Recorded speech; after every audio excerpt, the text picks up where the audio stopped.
Hello. Hello. I'm going to wait for chat to catch up a bit as I usually do. But if you are here, you probably already know that my name is Rory. And I am a writer at the Varietal Literature, which is a group of Vancouver writers. We've made a website, put our stories up so that people have an easier time reading them.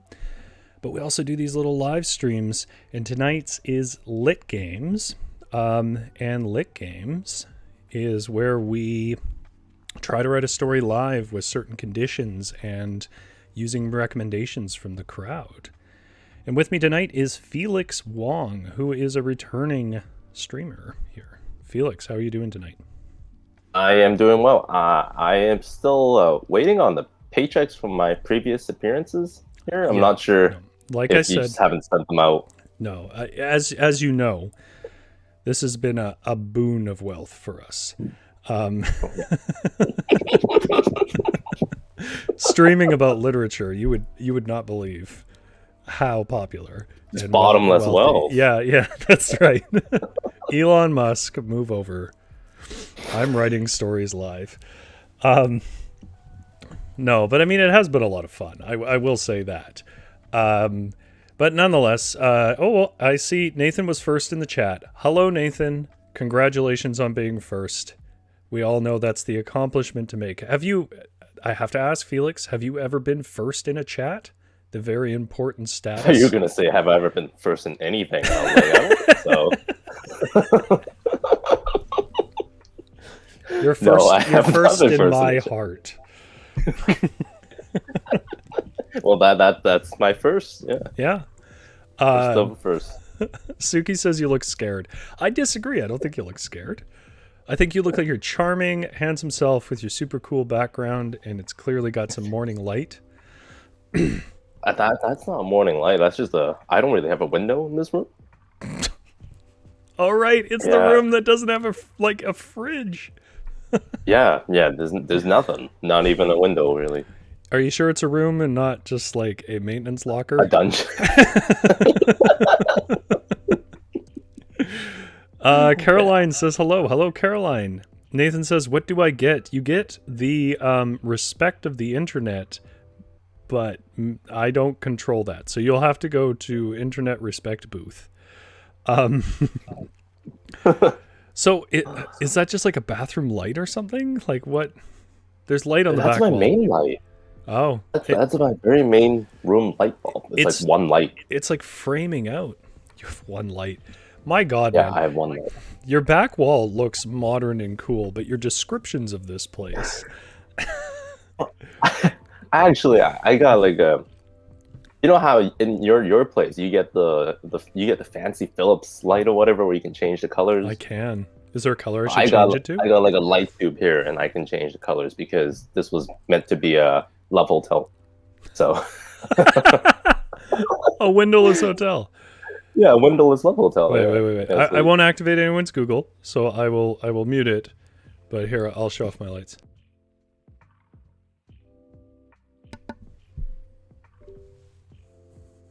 Now I'm creepy. I don't know. By the way, chat, if you think there's a color that my light should be, I will make it that color. But for now, I'm going to go back to normal. All right. So, Felix, I did explain what we were doing tonight, but also I don't know if you remember, so I'm going to re-explain it. And I guess also for the benefit of the chat. So obviously we're writing a story live. That's what we normally do on Lit Games. However, we've been trying some variations, and for the last few weeks we did it in genres, and we will do that again. If you guys like that, don't worry about that. We'll come back to that. However, we're trying something else here tonight. We're going to take a famous literary character, and then we're going to basically write fan fiction about them. And if you don't know fan fiction, I think some of what's going to happen here might seem a little strange, but if you do, it should all seem pretty familiar, because fan fiction has no rules, and it likes to blend worlds and so on. Now, I had said, if you follow us on Twitter or Instagram, and if you don't, it's at varietal_lit down in the description below. that's where we do our votes for the characters, which I'll announce in a moment, though I think everybody knows what it is.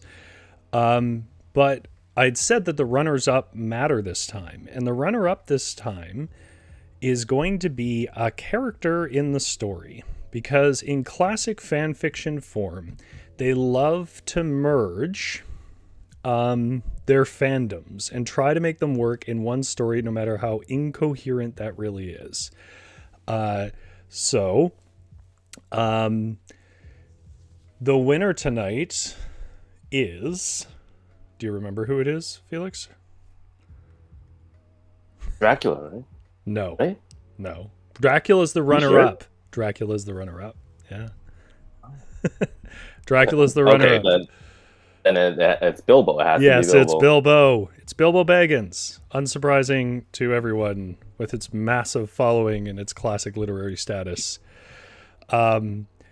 We're going to do Bilbo Baggins. If you don't know who Bilbo Baggins is, here is a quick rundown. He is a Tolkien character, the guy who wrote Lord of the Rings. And, but he only appears briefly in Lord of the Rings. In the beginning, a little bit in the couple of parts in the center and the very end.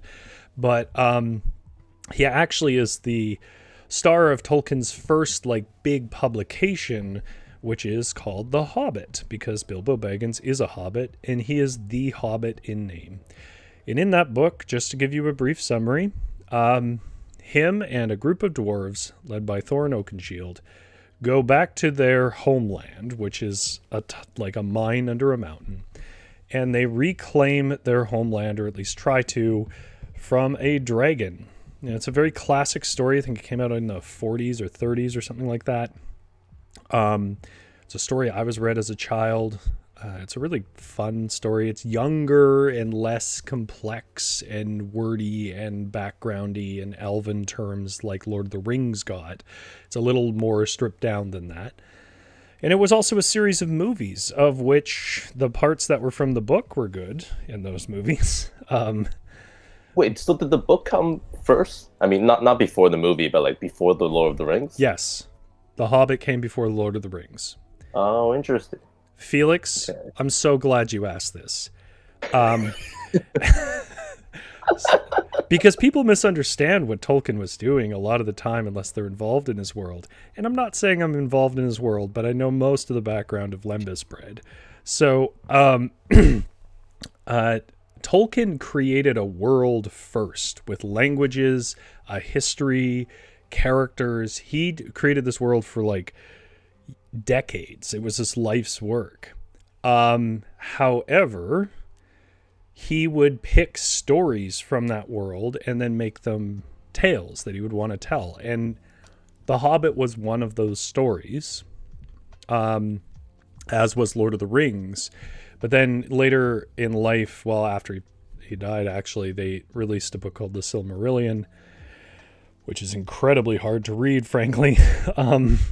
But where he set up just the fact that there was many ages of stories that just didn't have any of these characters from these books in it. So for him, the characters were sort of moments in time that he picked and he showed and he published a book, but for him it was a whole world.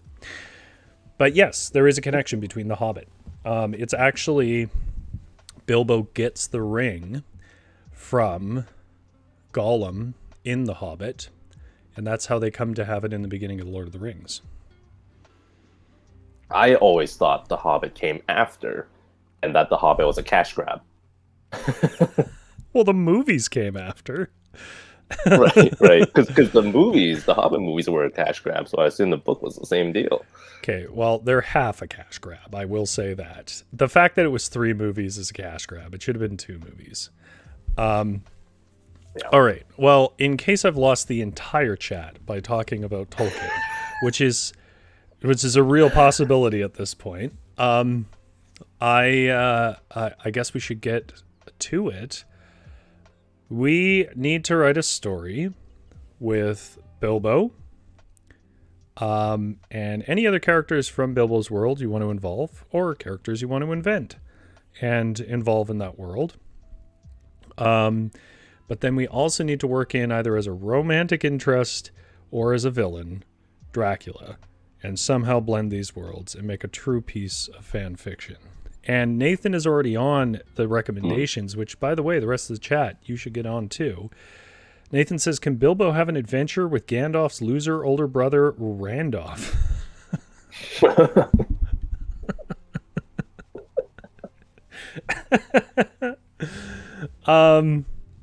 Also, Bilbo keeps autocorrecting to Bimbo. I'm sorry if that slips through in the future. I wonder if it'll do that. Bimbo Baggins. Bimbo. Oh man, that gave me an image. Nathan's making fun of you. Said, wait, the books came before the movies. Oh yes, Suki is also a Tolkien fan, so she says, "Oh Felix, you're breaking my heart right now to not know The Hobbit. Don't let them get you down, Felix. It's your complete lack of awareness of this world that's going to make this story good." I've seen the movies. I hated them. I'm sorry.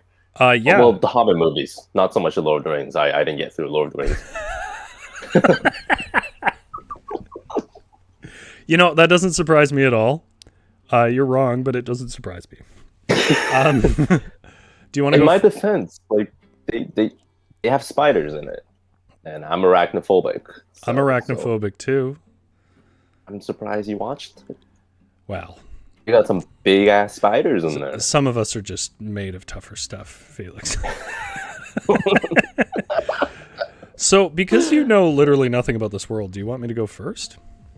Yeah, I think so. Yeah, maybe I think that would be helpful. Hello, Brandon. Okay. So before I go and type, I'm going to ask you a question, Felix. And while I'm typing, I want you in chat. I want you to explain your answer. But chat, I really want you guys to also get in on this. We're going to do best and worst today. So best and worst of something. Opinions. So we'll start with an easy one, Felix. What's right now, obviously these things shift, the best movie you've ever seen and the worst? And now I'm going to go right, and you're going to tell chat what your best movie is and your worst movie is. And then you got to make a case as to why you think that. You good? How about I do up this year? Sure. You add in whatever you want to add in. Yeah. All right, chat, here we go. Bilbo fan fiction. Bimbo and Randolph. Yeah, Bimbo and Randolph. All right. Yeah, I don't know. I mean, I was on that movie tear a little while ago with the whole Oscars thing. I was real confident with my choices too, because I watched most of the nominations, and then a friend of mine had an office Oscar pool. And so he asked for my opinion, and I was like, "Yeah, dude, I got it. Like, I'll help you win $50." I sent him all my picks, and it turns out I was wrong on basically every single account. So that really shows that I don't know all that much about movies. Well, maybe not Western movies, but you like if you name drop your best movie being like some kind of foreign film, well, foreign to us, anyways. That's a chance for you to get a movie you like out to our viewers. Like, it's a chance. There's no good foreign movies. I don't know what you're talking about. You mentioned a lot of like Hong Kong movies you like. Yeah, they're all pretty crap. Like, you've literally never said this. You're always like, well, I don't know. I thought this was bad. Come on, what about like Hard Boiled or something? Like... But what? Hard Boiled or something. I know that's not Hong Kong, I don't think. Oh, yeah. Is it Hong Kong? It is Hard Boiled is Hong Kong, but like I should rewatch Hard Boiled recently, and yeah, like it really shows his age. Chad, I don't know if anyone here has seen Hard Boiled, but it's got Chow Yun Fat in the '80s, before he was super famous, and I think he's like a cop or something. And he teams up with the villain of the upcoming Shang-Chi movie. Upcoming Marvel movie, and then they just shoot bad guys and stuff. But yeah, I watched Hard Boiled recently, and it's not a good movie. I never liked it before, but watching it now, like it's really clear how kind of underfunded these type of foreign movies are in comparison to like Hollywood movies, even of like that same era. And writing too, especially the writing. If you watch Hong Kong movies, you'll notice that a lot of them, the writing is non-existent. And I was told that a lot of times what they did, because Hong Kong movies would not record audio as they film. They would record video first, and then later they would dub over the audio to save money and for better quality and whatnot. Because they did this, they wouldn't actually have, a set script as they're filming. The dialogue would actually be written later. So the actors would just kind of mouth random words. I think that's what they did for a lot of Chow Yun-fat movies, where Chow Yun-fat would just move his mouth randomly or say random words, and then later the writers would be like, oh, well, I have to write something that's like 5 syllables long, and have this other guy respond to it in the normal way. So yeah, a lot of times old Hong Kong movies are not good movies. I guess, like, where do Jackie Chan's early movies fit into this? Is that just flat out Chinese film, or is it localized? It was very localized. I mean, he was born as not born, but his career was born from being a Bruce Lee imposter, right?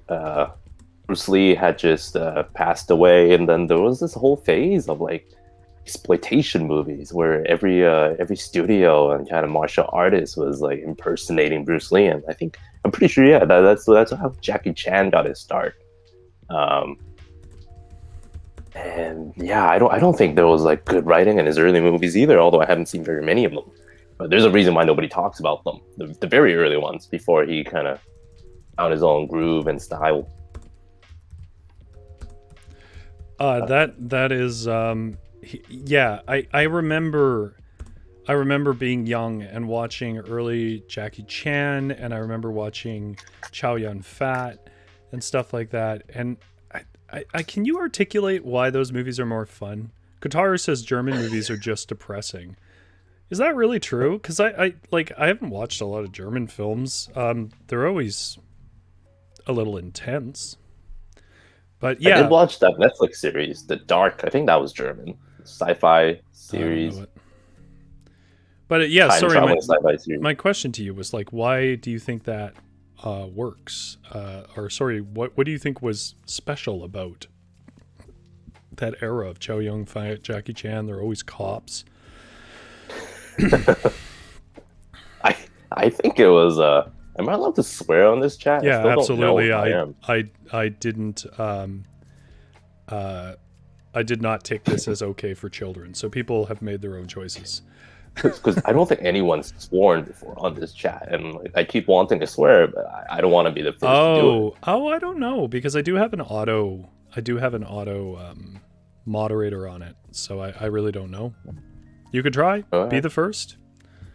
I was just gonna say that I think that era. I think there was a quality of nobody giving a shit.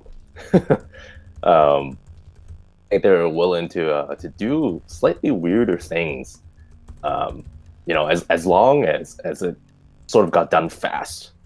Because I met someone who used to work in the Hong Kong film industry, and then he was talking to me just about how like quick movies are made, how movies back then, especially the money basically came from gangs. Oh wow! A lot of it was like blood money. It came from gangs, and it was money laundering in a way. Like they just needed to kind of turn around this like dirty profit that they got, and so they needed films to get made fast, and they didn't really care about the quality or anything. It's just like as long as it sort of made back its budget and whatever, they could, I think, flip the books. Do some weird accounting things with it. I didn't know that. What, did you have a source on that? Like, I've never heard that. Well, I mean, nobody's ever gonna like give you evidence and whatnot and say, yeah, for sure, like that. This is what we do. I've only heard murmurs around the city, but yeah, I mean, I'm not 100% convinced of that. But I've also tried to dig up information on gangs here in Hong Kong. That is also another thing that that you cannot find much information on. So, Well, I know this isn't Hong Kong, but have you considered playing the Yakuza games? Because I'm pretty sure those are basically documentaries. yeah, they're playable documentaries. I'm actually playing through one now. Chat's asking some questions. Maybe you could address. Let's see. Ooh, Holly's here. Hello, Holly. Sprockets. I don't know what Sprockets is. Is that a food? Yeah. No, you never had a basket of sprockets? Or is that some sort of car mechanic tool? I'm not sure. And then Holly says hi, Elijah, and I'm not sure if that's a reference to Lord of the Rings or if there is actually someone named Elijah. Elijah Wood, I imagine, who played Frodo in Lord of the Rings. Right. Or I see that somebody named Nova Leva is a new person to the stream. Welcome to Nova Leva. Thank you for being best internet friends with my sister. She's super cool. Yeah, if you don't know what to add to the story, that's okay. But if something comes to your mind, you add it right in. Any nonsense. If you're like, oh boy, I want there to be supernovas or shooting stars that speak to people or something. Sprockets. Or sprockets. You can add in whatever you want. Guitarist says Germany has a not bad movie industry. Isn't Germany responsible for like Uwe Boll? Right? Okay, but we're in it by the same logic. We're responsible for like Justin Bieber and Celine Dion. And Nomadland. Is Nomadland Canadian? I didn't know it was Canadian. Well, no, but I lump Canada and US together now because I'm so far away from it. That's bigotry. We're different. We don't wear red hats. Yeah, we totally do. It depends on if you're in Alberta. And Celine Dion is fine. I think people like Celine Dion, right? The people do like Celine Dion, but there's also a group of people who hate Celine Dion. I've never quite gotten that. She's a tremendously talented singer. I can understand if you don't like her voice, but she's a tremendously talented singer. Yeah, in one of my classes this past semester, there was a student who showed up to the Zoom class wearing a Celine Dion hat, and so I laughed my ass off. They didn't understand why I thought it was funny, and I couldn't really articulate why I thought it was funny either. It just I guess I've never seen someone with Celine Dion apparel before, and it seemed odd for someone of our age to be a fan of Celine Dion at this point in time. I don't even know if she's made anything new. I don't know if she needs to. I think she's still collecting royalties off the Titanic song. Okay, give me a second. I think she might. Cloak. I'm almost done. Schmeagol, a flock of Schmeagles flew in at. I don't. Is that poetry? Schmeagol is Gollum. My precious. Why didn't you say Andy whatever? Andy Serkis? Because apparently Andy whatever is how you know him, so I don't think it would have helped.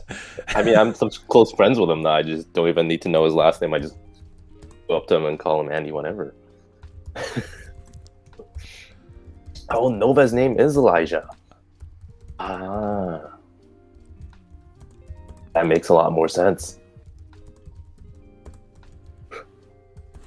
Sprockets is a high-concept German noir film series from Mike Myers. From Mike Myers? That would explain Mike Myers' disappearance. All right. He's gone abroad. So I went a little long there, but I wanted to make sure it gave us a good start. So I'm just gonna. So if people are unfamiliar, when we read each of our segments, we read them aloud.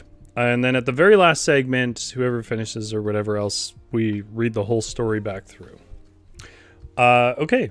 Bilbo awoke the next day after he returned from his long, unexpected journey with Thorin Oakenshield. He looked at a picture of Thorin on his bedside and was sad. Then he got up and started cooking eggs and rashers. He sang beautiful elven songs. Bilbo had enjoyed his journey, but he was happy to be home with his roommate, Bori Baggins. I'm going to explain this character while you're writing. Just a second. Bori was taller than the average hobbit. He had striking blue eyes and a handsome face. Similar to a strange figure, they sometimes rode through the Shire. You're allowed to be editing as you. I know. Well, it's because I'm kind of talking at the same time because we're down a person tonight. Avalon wanted to be here, but she had an unfortunately last-minute appointment. So that sometimes rode through the Shire that locals called Strider. Good morning, Bori. How have you been for the last year? Bilbo said, planting his hands on his hips and smiling. Bori looked over wistfully for a moment and smiled. Oh, I got up to some gardening. Ho ho, Bori, the garden never grows as well as when your magic hands tend it, Bilbo said, yelling over the sizzling pans. There was a knock on the door. Bori reached the door and opened it. Just as a concept. And opened himself. He just opened, yeah. Gandalf stood in his long gray cloak, but behind him was a younger man with black hair, a dark cloak, and a side part that drew a diagonal line across his face. This is working in Nathan's suggestions, in case you hadn't put it together. Wait, is that supposed to be Dracula or no? Or is that supposed to be Randolph? Yeah, Randolph.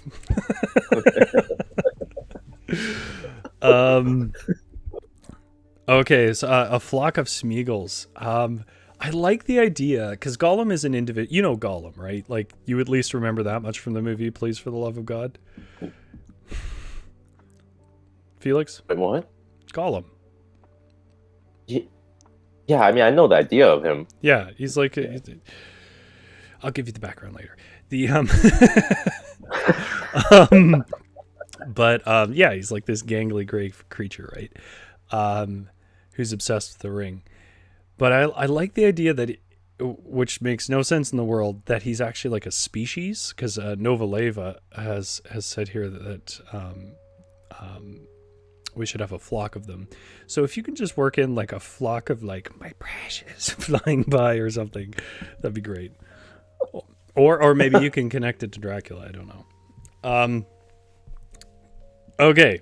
Are you working in Dracula? Yeah, we have to. The runner-up, that's how it works with the fan fiction. We have to fuse the worlds. So the runner have like 1 billion characters in this scene. It's fan fiction. You can just ignore them. Billion characters. There's 4.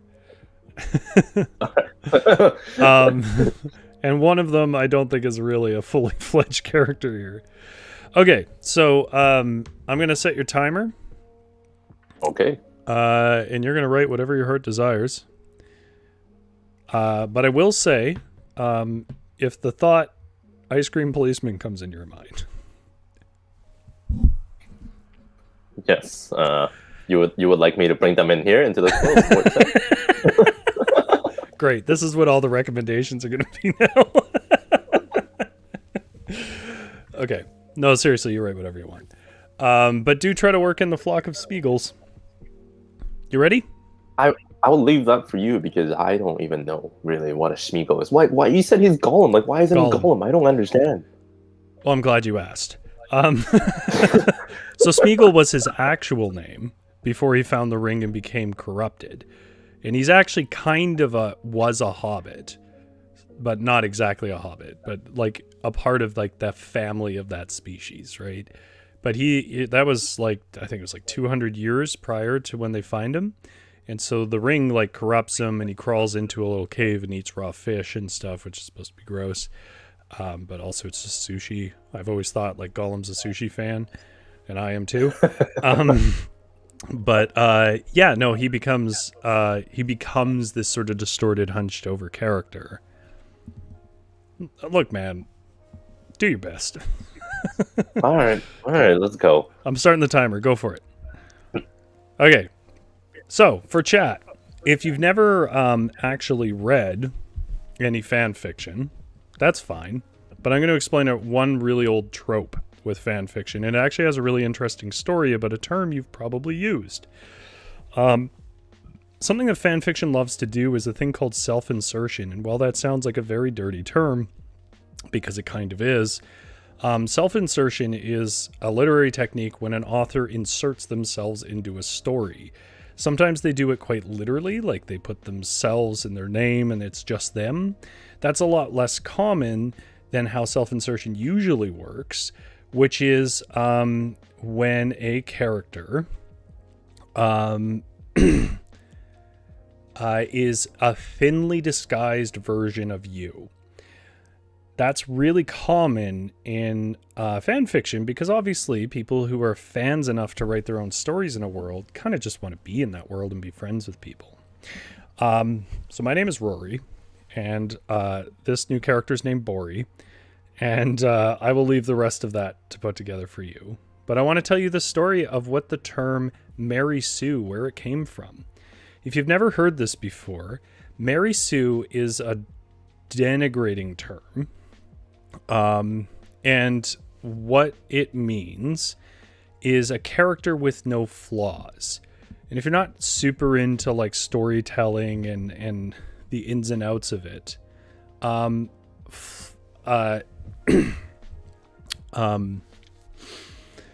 flaws are really important to making a character like relatable or to have any drama. So what you see with Mary Sue characters are really flat characters that go nowhere. And the reason why Mary Sue characters generally happen is because they're characters that like an author just really loves and doesn't want to have anything wrong with them or anything that can go wrong with them. So Mary Sue is actually the name of a character from a Star Trek fan fiction from many years ago. I have no idea why this one got known because it wasn't supposed to be very good at all. But a Star Trek fan fiction written by a woman where she had inserted this character named Mary Sue. And Mary Sue was famous for having no flaws, always knowing the right answer, always doing the thing that saved everybody, and then being kind of bashful and sweet about it. So self-insertion and Mary Sue characters are not only really common in fan fiction, they are absolutely where it comes from. So if you didn't know, that's the origin of the word Mary Sue. There was literally a character named Mary Sue in Star Trek fan fiction that just did nothing wrong. So my Mary Sue character is Bori Bagans. And that's why we have self-inserted me. Chat's been a little active here, so let me take a look at what I've missed. Sprockets is a high-concept German noir film series from Mike Myers. How dare you not know what it is? Holly, you're going to have to give me more. Nathan says Nickelback is right there, man. Oh, like in terms of people that we could be ashamed of in Canada. I mean, Nickelback just seems like an easy target now. Nova says, I love Celine Dion and I'm 20. That is totally fine. Celine Dion is phenomenally talented singer. I just think some people don't like higher-pitched, melodramatic voices, and that's what she does really well. So I get why people don't like her. I just don't get people who are like, she's terrible. It just sounds like you don't really know anything about music, because she very clearly is a strong singer. There's lots of people I don't like that are good at music. Holly says, thank you, Nathan. At least there's some people here with culture. Oh, an old SNL sketch. Oh, Sprockets is an old SNL sketch. Ah. You know what? I kind of remember this now. I wanted to see what Qatar said. Germany has a not bad movie industry historically, and some of that is still there. We do have some comedies, and they're kind of sad too. But if you watch something like The Experiment, that's where German movies shine. Super depressing, dark stuff. I have to admit, I know Russian film better. I mean, I do know some German film, some of which I'm not going to address here, but there's definitely a really distinct use of music and style that comes from German films. But yeah, I for whatever reason know better Russian and French films. That's just when I took my film class. That's what they focused on. Nathan says I specifically want some kind of dessert authority figure, like a cake, like king cake. Did you mean to say dessert?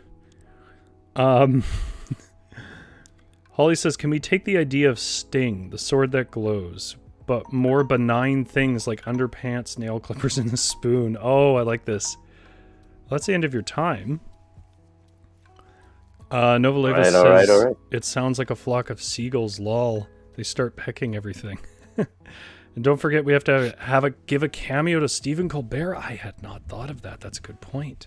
And Kataru, yes, I see. Kataru knows this too. Mary Sue comes from Star Trek.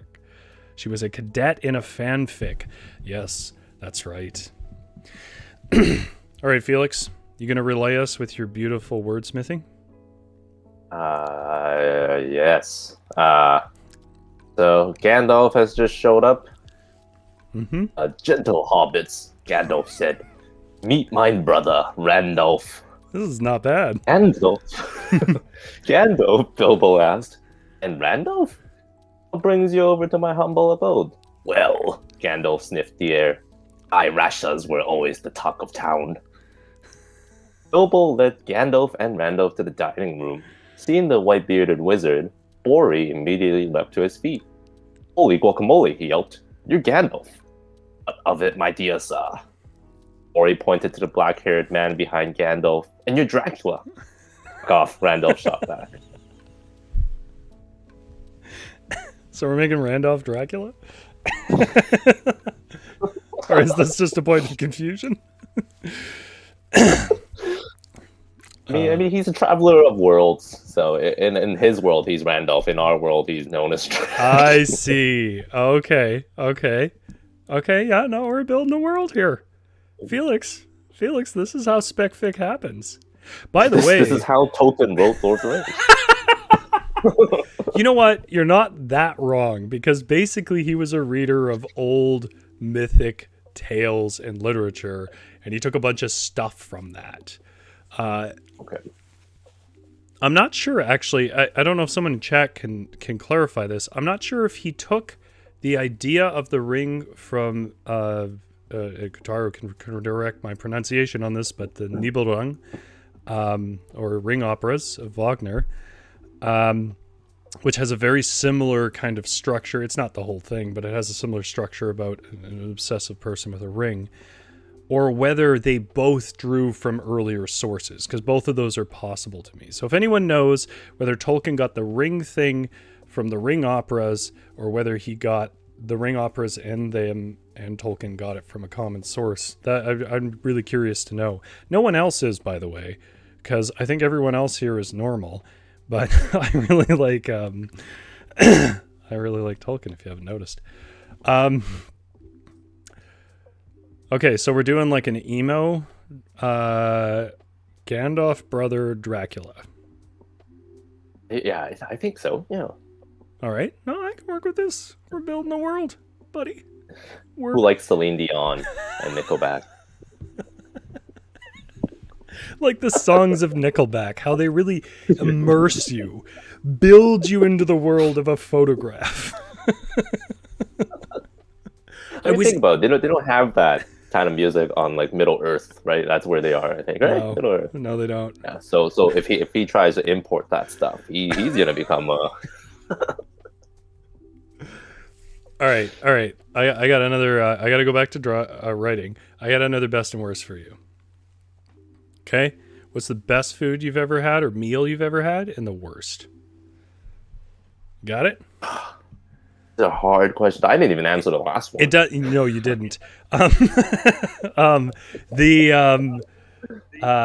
It can be a specific like time you ate it. It doesn't have to be a general dish. Like, this was the worst. Okay, here I go. Here I go again with Randolph the Dracula. Oh, this food is quite hard. I would have to think about that. Um, it's not that I don't eat a whole lot of good meals and whatnot. It's just I don't place that much importance on food. Um, so What about drinks then? man, I did once go to this bar in Hong Kong that sold cocktails for about 30 Canadian dollars a drink, which sounds absurd to me as someone who has lived in North America, but for Hong Kong, that is kind of like par for the course for like upscale places. And I think that was probably where I had the best drink in my entire life. I don't remember anything about it. I just remember that it tasted fancy, which is a rare ingredient you don't often come across. You can taste the blood, sweat, and tears they kind of put behind it. And it was a tiny drink too, I remember. But I just remember thinking that, like, I don't know what they did to this drink, but it tastes different from any other drink I've ever had since. Was it expensive? I mean, 30 Canadian dollars, right? That's highway robbery. One drink. $30. No, there's no drink I'd pay $30 for. Yeah. There's no drink I would pay $30 for either. But in those type of situations, it's kind of like peer pressure. You get roped into these bars, and then it's like, well, if I don't drink, then I appear like a cheap loser. So you kind of have to drink. Why fight it, man? You're a cheap drunk. You're totally fine with dive bars. This isn't things to be ashamed of. Yeah, these people here, they don't know me like that. I got a reputation to uphold. Can you please give me a long, in-depth description of what reputation you feel you need to uphold? I've known you for a while, and reputation isn't the word that comes to mind.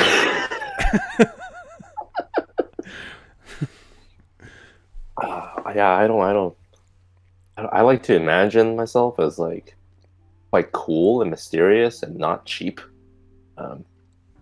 Even though I'm none of those things, people don't need to know that. They can have a warped image of me. But that just adds anxiety because now you gotta keep it up. Okay, what's the worst drink you've ever had? Shoot. Also, chat. Let us know. Like, what's the worst beer or drink or meal? Seeing as he abandoned that you've ever had. Well, you remember back in the days when Bacardi still made that drink called 151? Yep, I remember 151. I took a shot of 151. It was that might be the worst drink I've ever had. It's pretty bad. You're supposed to like preserve stuff with it or light things on fire for show. You're not supposed to take shots of it. No. And they even have that little filter up top that I don't think did anything, but it kind of just added this mental thing of like, why does this alcohol need a filter? And what is it about this one thing that requires a filter, whereas all the other alcohols don't? But I drank a lot of it back then because I was a cheap drunk. You're basically getting 2 shots for the price of 1. I mean, right? that's true enough, but my experience... And I had a high tolerance for alcohol. My experience with 151 was similar to how people describe Ambien. Like, I took it, it burned like hell, and then I, like, woke up on a stairs several hours later. like, it's just... It wasn't like I got buzzed. It just was literally like my brain just went, well, that's too much. Good night. You just like light speed jumped to like the finish line. I mean, you can ask Nathan if anything else happened. He was there. All right. I didn't have any experience as bad as that. It was always just like, sticking flaming swords down your throat. And you down it and then you gag a little bit, kind of like, ugh. But then you're also like, well, I guess I saved the like $5 or $6. So it kind of works out in the end. I was quite sad actually that they stopped making it. They didn't stop making it. I think it just got banned. Like, you can still buy it in the States, I'm pretty sure. Yeah. Really? Oh, I thought it doesn't exist now. Um, that's interesting. Doesn't that motivates me to go to the States? Diane's in the chat. Introduce Diane. Hello, Diane. Diane is another writer of the Varietal. She was our classmate in the writer studio at Simon Fraser University, and she should really be on the stream. I don't know why she has delayed coming on here. What excuse does she have, Rory? Did she have an excuse? Yeah, she's working on something, but I'm not allowed to say. It's writing. But you know what it is, but we're not allowed to say what it is. Do I know what it is? Yes, you do. You've forgotten. I did know what it is. Yes. Apparently, I honestly thought you'd remember. But yeah, she's working on writing something pretty cool, and with a deadline. It's not a varietal thing, by the way. It's her own project. Yeah. Holly said something about Mordor Kush. Gandalf has only Mordor Kush in his pipe and lives in a rented hobbit caravan on Gandalf's property. Kush is a type of weed. I wouldn't know. I'm straight edge for life. You just said you take shots at 151. You liar. Terrible liar. Oh no, Diane, you have writer's block? Oh my god. That is the worst. What do you do with what do you do with writer's block? I don't get writer's block. I just get lazy. I just don't write. I don't know if that's the same thing. It doesn't bother me. Yeah, exactly. I just don't write. I don't know if it's like I just like I never find it difficult to add words to a page and whatnot. Because I procrastinate so much. By the time I actually get to do any writing, I already have like almost fully formed ideas in my head, and then it's just a matter of putting it down, and then I write for like a day or two, and then I procrastinate for another month. So yeah, I never get writer's block. I don't think that's normal though. I think you do get writer's block. I think you don't get bothered by writer's block. That's what that sounds like. Diane shared the best food she's eaten, which is ammonia-soaked shark in Iceland. I'm pretty sure that's her worst. There's no way that's her best. I've seen people eat that and they throw up. Well, what is it? Is it the canned stuff? It's shark that they preserve in ammonia. So it tastes... Does it come in a can? I think you might be able to get it in a can in Iceland, but that's not how I've usually seen it done. It's designed so you don't have to can it. Oh, okay. I remember seeing some sort of canned food from that part of the world, and that really stinks apparently when you first open it, and then it's like there's carbonation or something. There's air in there, and it's fish, and I don't think it was shark though. I don't know if that's the ammonia. And super dollar beer that did not taste fancy. I think that's Diane's worst food. Super dollar beer that did not taste fancy. Super pricey, I'm assuming that means. Oh. Unless she's spending super dollars.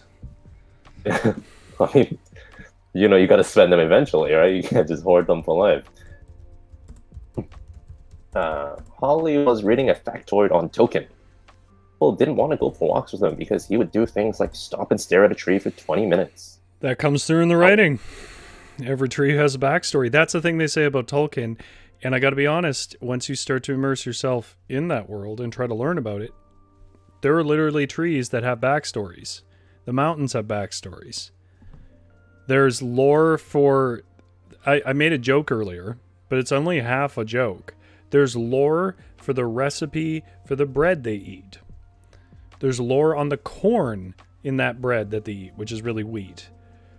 That like, he's a man who everything has a everything has lore.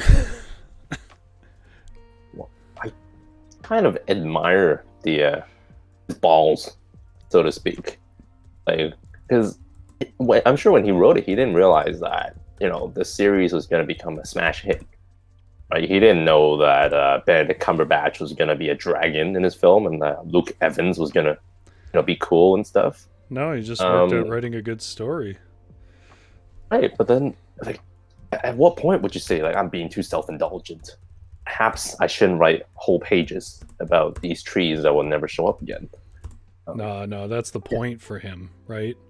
I mean, I think you got to give him credit for being like ballsy, because I'm sure editors were like, dude, cut it out. You have 6 descriptions of the sky here. And he was like, no, that's the point. Because, I think I understand, because I didn't for quite a while, I think I understand why people don't like Tolkien, the ones that don't. It's because they want a story and they want a certain amount of momentum, but he was interested in his world. So he wanted it to make you feel like you went on a journey. And keeping in mind that he started writing this before you really even had movies that could do stuff like this, and before you had video games, it's a really immersive book if you're able to just sort of calm down and go on a walk with hobbits. And I think that's kind of a bold vision. Because, I think sometimes when you see a lot of over-description in writing, it's a sign of weakness. It's a sign of a writer who doesn't know where to go. But he always had like an excess of things he could do. He just really wanted you to feel like you're going for a walk. And I think in that sense, if you judge an artist by did they succeed in their goal, he definitely does. Whether you like it or not is different. Yeah, it's just impressive that he kind of stuck to his guns, I guess, and thought that I'm gonna make this work and people are gonna like it. Yeah, did you ever watch that movie with him starring the X-Men guy? Who? Nicholas Hoult. He was Tolkien in that biopic, wasn't it? I didn't watch that. I mean, I didn't watch it either. I was hoping you would have watched it, so we can tear it apart or something. Is your time up yet? I swear. Oh yeah, no, totally. I was letting you talk and trying to get some more writing done. I appreciate it. Yeah. How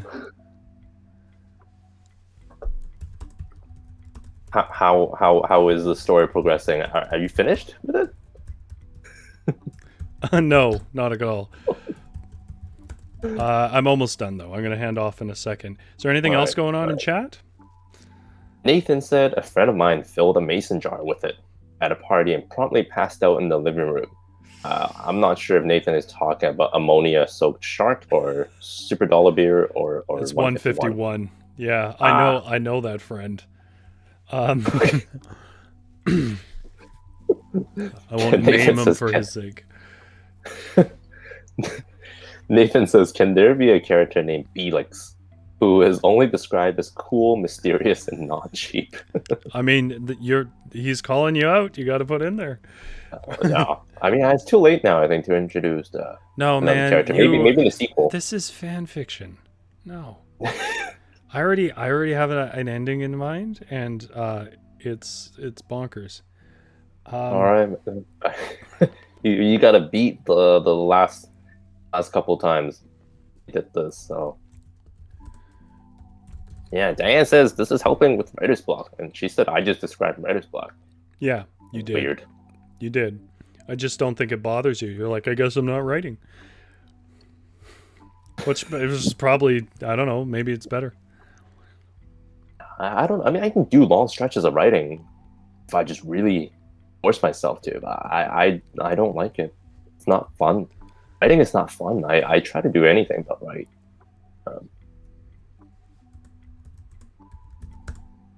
Holly said fireball shots were gross. Actually, fireball shots were gross. I think it was in 2016, New Year's Eve. I drank a Mickey a fireball, which is not a whole lot. I was told that throughout the night, because I was at this house party, there was this other guy just like feeding me shots of something else. It was like vodka or something. It was like some high school friend that I didn't really like remember, and I don't even remember seeing him. But and then the combination of that mysterious alcohol and the fireball made me black out and throw up for like about a long time afterwards. And to this day, I cannot drink fireball. Even just a sniff of it brings me right back to that New Year's Eve party.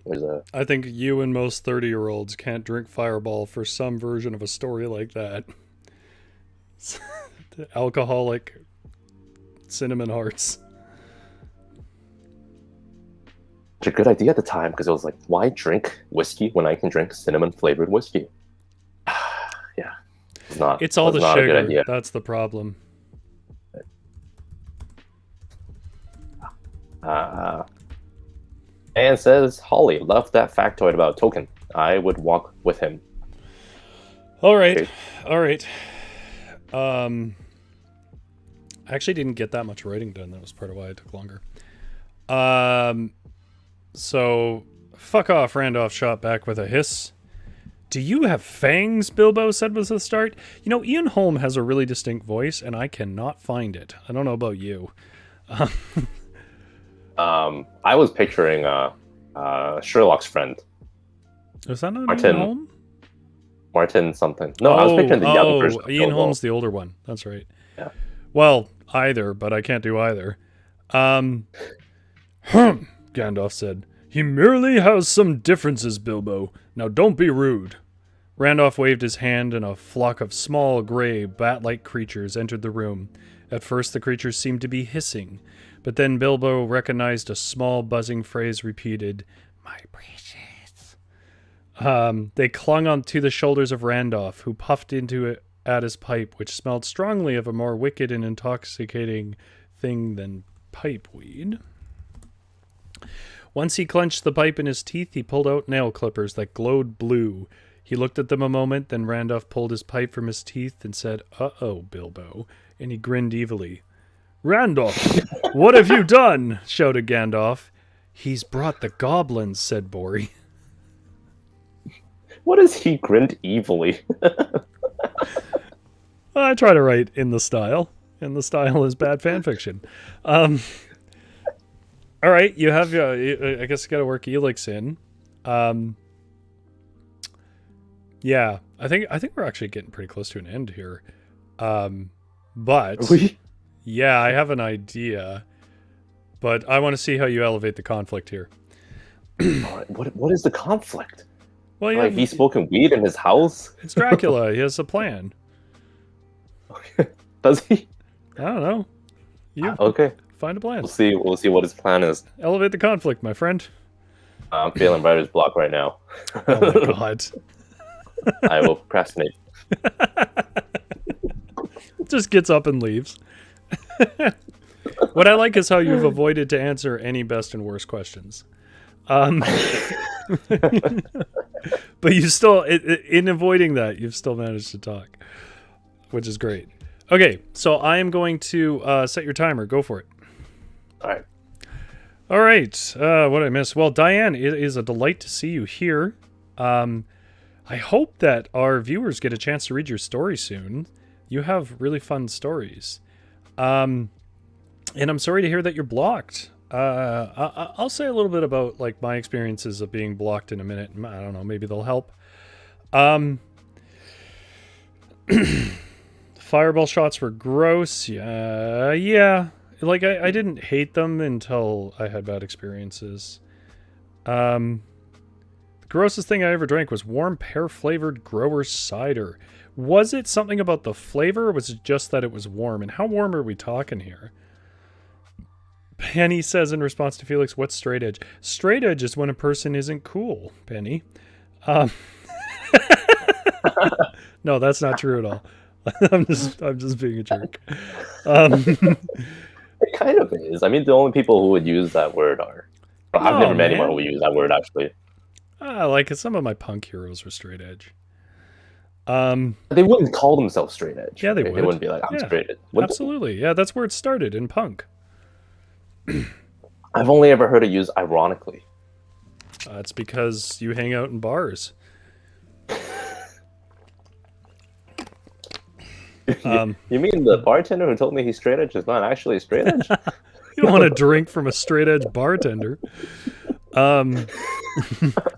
Felix is talking about lutefisk, which is illegal to bring on planes or ships because, yes, the cans do explode. I do know of the can stuff that swells up, yeah. Can you have one character profess a secret passion for rapping, but they're terrible at it? Like gift wrapping, Suki? Suki planned well ahead for fan culture. He had a Hobbit fest, because people were first and foremost interested in the Hobbit culture. He had a Hobbit fest in the late 50s, I think it was, and he would get a lot of letters, and he would answer those letters and so on. But yeah, circling back to writer's block. So I remember the longest period of writer's block I had was very long. So to put in perspective, I've been writing since before I could spell. I've written... I remember the story, and it's weird for the amount of things I don't remember. I was about 5 years old, and I wanted to write a story about having slippery socks on that were slippery on these shelves I had in my bedroom. And there was something about a puppy, and it was like a page long. I wrote by hand, and I didn't know how to spell, so I just kind of guessed at how words were spelled. And I have no idea if my mom still has that. It'd be cool if she did, but I would be surprised. I think it's probably incomprehensible because it was a child who didn't know how to spell. But yeah, I absolutely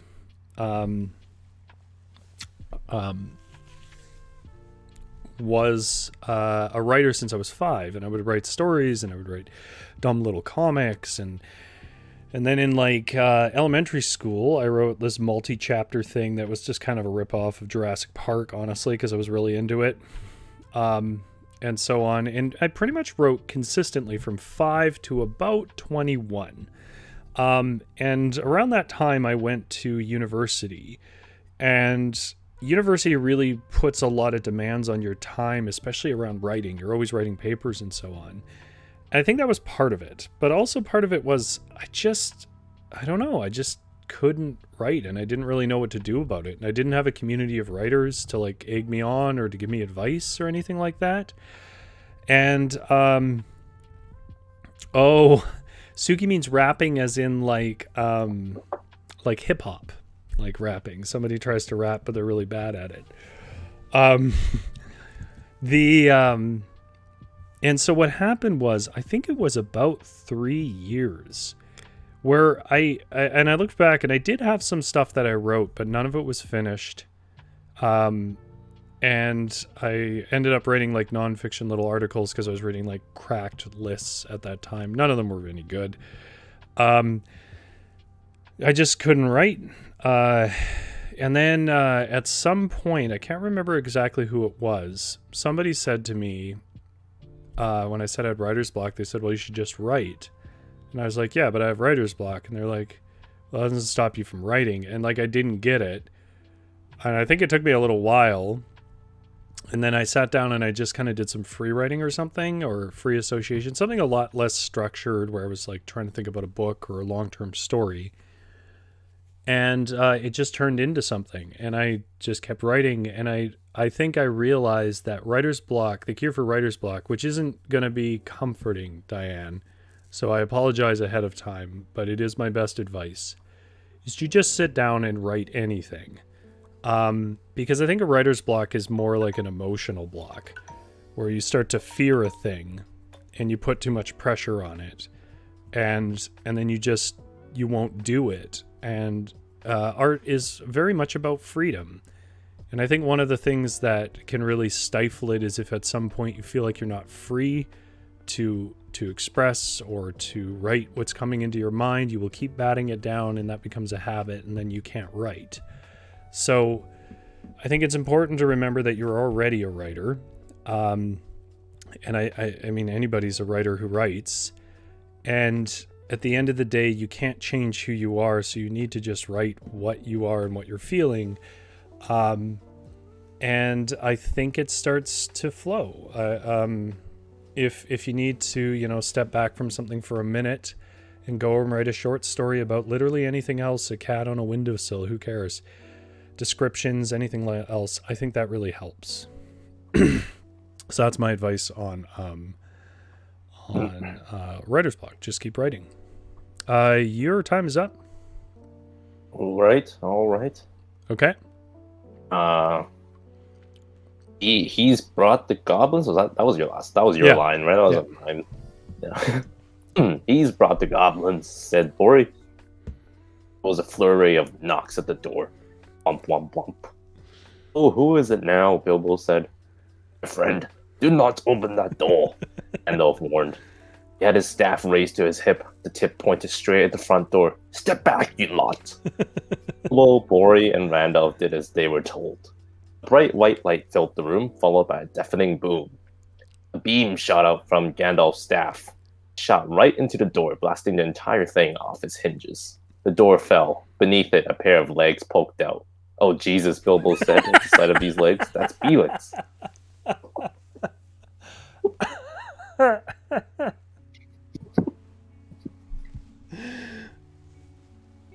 Follow that. I had no idea what your original plan was, so I didn't know how to. Okay. I'm gonna go straight back into it. It's for something for you to ignore in the next round. What's your best and worst candy? Oh, well, I'm actually eating a pack of Fisherman's Friend right now. I am a pretty big fan of Fisherman's Friend, so I don't know if this is considered candy, but I quite dig these. I remember a time when these were used for sore throats, and it seems like they're no longer marketed that way anymore. Were they ever marketed that way, or was I just misled? Dude, they're for sore throats. They're not candy. Really? Because it doesn't say anything about sore throats anymore. Like, they sell it here. Like, it's just candy. I think same maybe thing with Halls. Halls is. I was in for sore Thailand, throats. and Halls is sold as a candy, not as a sore throat remedy. I hope this is a cultural thing, but I gotta be honest, it's hard to tell with you sometimes, because sometimes you say very odd things, and then I'm like, well, maybe it's a cultural thing, and then they're like, that's not a cultural And thing. then it's not. Felix is just... Yeah, but worst candy, it's gotta be candy corn, man. I don't know why people give that stuff out at Halloween, because that stuff sucks. I don't know who the target market is.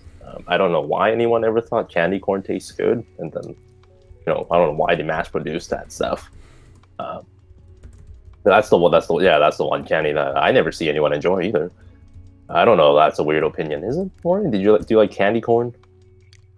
I like sweets, I guess. I don't think candy corn's my specific favorite. I do like candy corn. Okay. But I don't love it. Chat can't believe that Fisherman's Friends are a candy. Just so you know.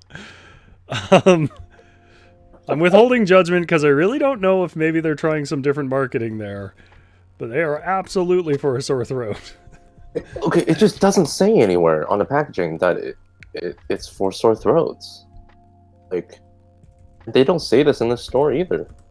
I don't know, man. I don't know. I'm gonna have to look this stuff up later. What other candy do I like? Oh, you know what? What's up with Coke balls, man? Where did Coke balls go? Are you talking about 8 balls of cocaine? What are you talking about? Those haven't gone anywhere, man. You can probably get them on a couple of blocks away. I'm talking about, you know how when I was young and you were sort of not so young, they sold they sold these silver little balls that look like marbles or pinballs at candy stores, and they were Coke flavored. But whatever happened to those? Because I never see them, and I've been to many different countries, and every time I go somewhere new and foreign, I look through the candy aisles and stuff, and I'm like, do they sell Coke balls?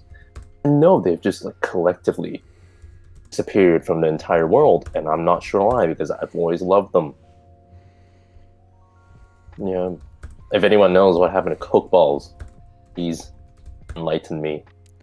If anyone knows how I can get my hand on some, I would appreciate that. Have you too. tried like Amazon or something, or like sometimes you can Yeah, order I have. old candies like that?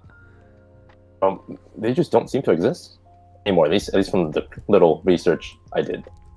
I remember a few years ago there was that. I think it was Haribo. You know, they made that one gummy bear that had some sort of sugar substitute, but eating more than one gives you like the shits. You remember that? Oh, the Haribo gummy bears. Yeah. Yeah, it was the that was an sweetener. actual thing, right? Yeah, that was totally a thing. You could buy gigantic bags, but if you ate that much of it, it would give you like diarrhea. I never got a chance to try that. I would have liked to try it. Yeah, I would. Wonder if you can still get that. I'm pretty sure they fixed the formula by now, right?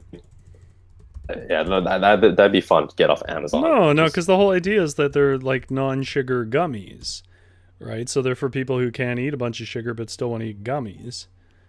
So it's like sorbitol or something in it. But the thing is, the sweetener you couldn't is find a new sweetener. the sweetener is like if you eat too much of it, it's a laxative. Oh, okay. Oh, maybe I'll run out and see if I can find a bag of those. That sounds fun.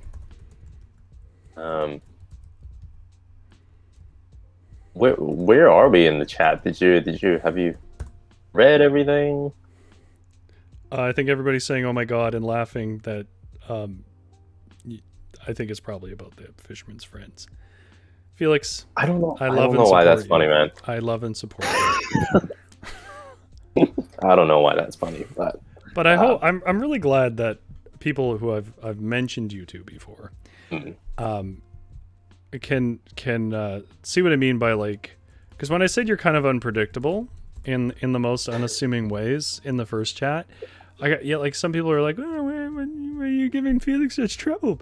But you are unpredictable in the most unpredictable ways. You'll like share taste on things, and then out of the blue, you'll be like, actually, isn't the worst movie ever made like, you know, Schindler's List or something? And I'll be like, what? No, nobody thinks that. I thought everyone hated that. That's not a view you actually hold, I should say, Chad. But I'm just saying that's the nature of like this little minefield of really strange viewpoints you have, which makes you a delight to know. Yeah, I've always thought of my viewpoints as normal. I don't know. Thinking about Fisherman's Friend, right, and Paul's, it reminded me of how of Red Bull. You know, do you and chat know that Red Bull was invented in Thailand? I've heard that. Do you know if it was always meant to be an energy drink? Yeah, so it was, and they actually still sell the original formula in Thailand. What's different about it? Well, it tastes like ass. Yeah, okay, be a little more descriptive, Mr. Writer. What does that mean? I think Southeast Asia in general, people like sugar. I think that's why in the Philippines that, like, you know, their spaghetti is a little sugary and stuff. And so for the Thailand formula of Red Bull, it's about twice as sweet, I would say. And it tastes like it's syrup. It's not even like fruit flavoring or anything. It's just straight up sugar. And it's also not carbonated. That's the big difference. They come in smaller little glasses, and they're not carbonated. And they were also real cheap. I remember back then when I was in Thailand, like a year and a half ago, a thing of Red Bull was about like, I think 25 cents Canadian. Something kind of absurd. That's really cheap. Did you drink a lot of Red Bull then? I did, yeah. I like Red Bull. I honestly, like, well, our recipe here, I like Red Bull. I kind of get why people don't. Yeah, I'm not sure. I think the people that don't like it have never really tried it, or have never just given it a chance. I quite enjoy the taste of it. Maybe not so much the side effects of making my heart beat like I'm about to have a heart attack. Yeah, if there was like a normal version of it where it just didn't have as much caffeine, I would totally dig it.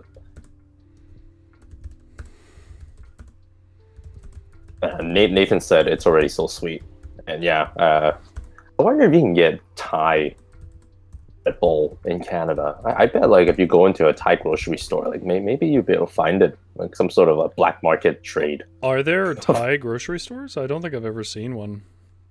I'm sure they must exist. I'm sure there's stuff that has like Thai things, like maybe a T&T here might or something, but I don't know a specific Thai grocery store. Yeah, well, neither do I.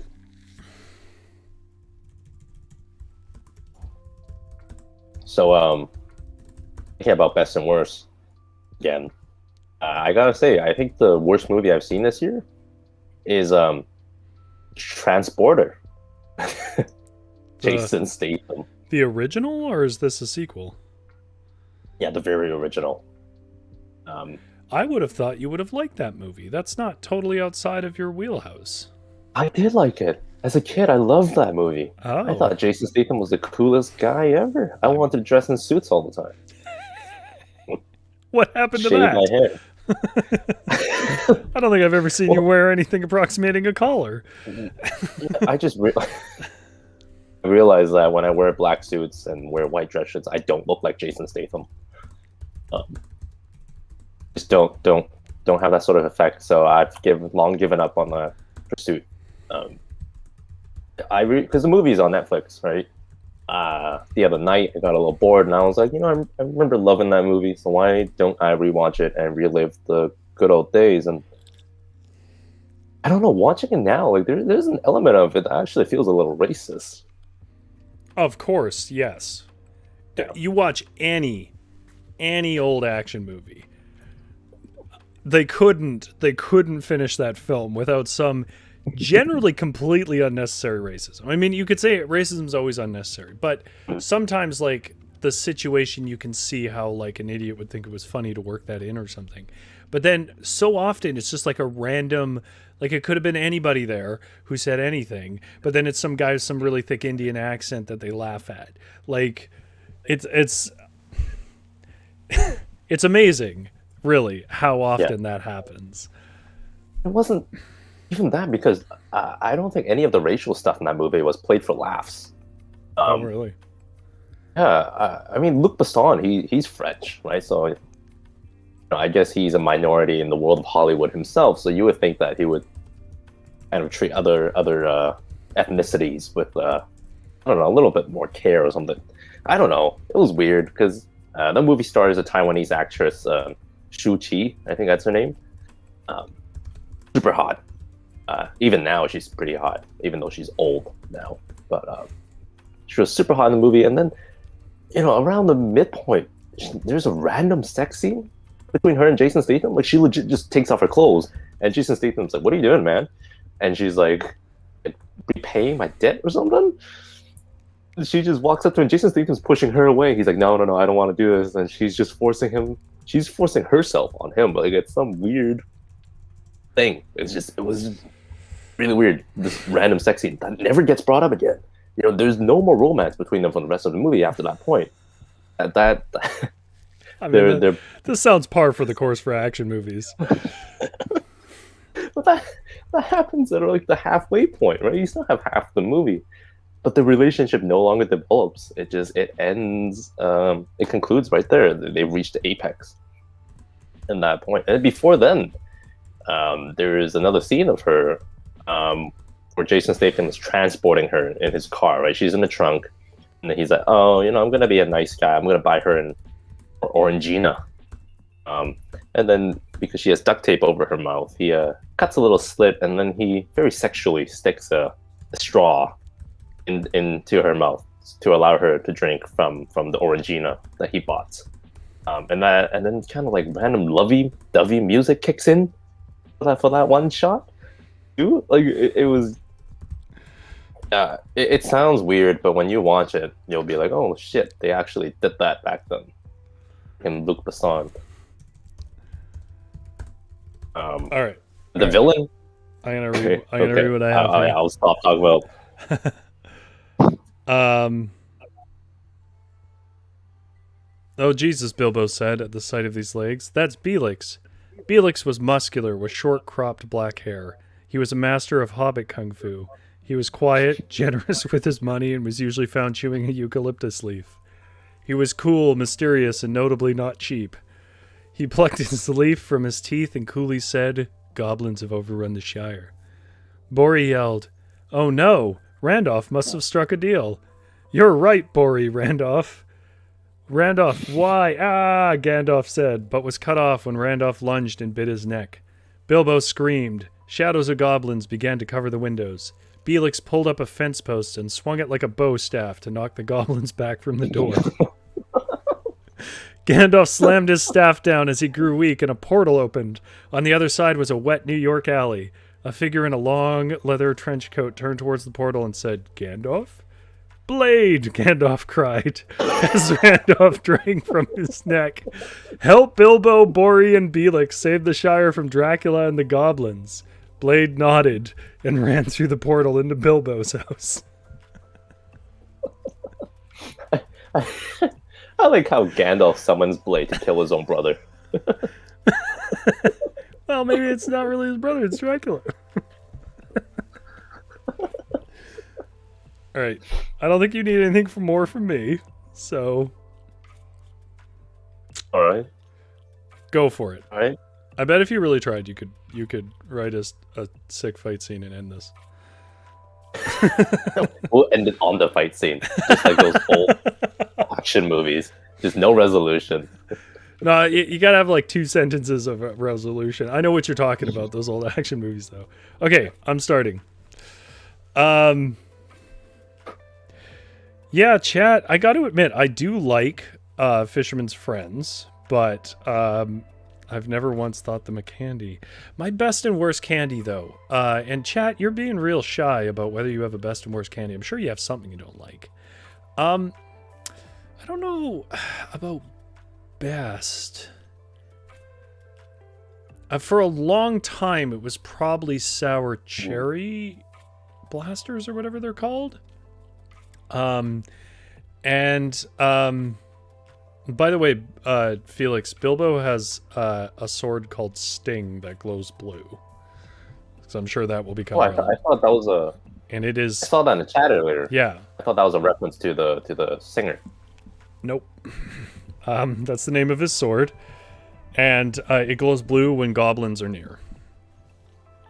And it is actually an elven dagger, but it's a sword to him. No, I'm thinking of Thorn's sword. Never mind. Anyway, I think it still is an elven dagger, though. Anyways, that's all you need to know for Bilbo. Yeah, I used to like sour cherry blasters. And then there was an age I reached, because I used to buy a bag of those when I watched movies, where that if I bought a bag of those and ate those, it hurt my teeth.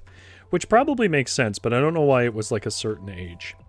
And anyways, when I hit that certain age, I couldn't really eat them anymore. I can barely ever touch them. But I did really like sour cherry blasters. Suki says, do Oreos count as candy? I don't think they do. They count as cookies. So save that one for the cookie time.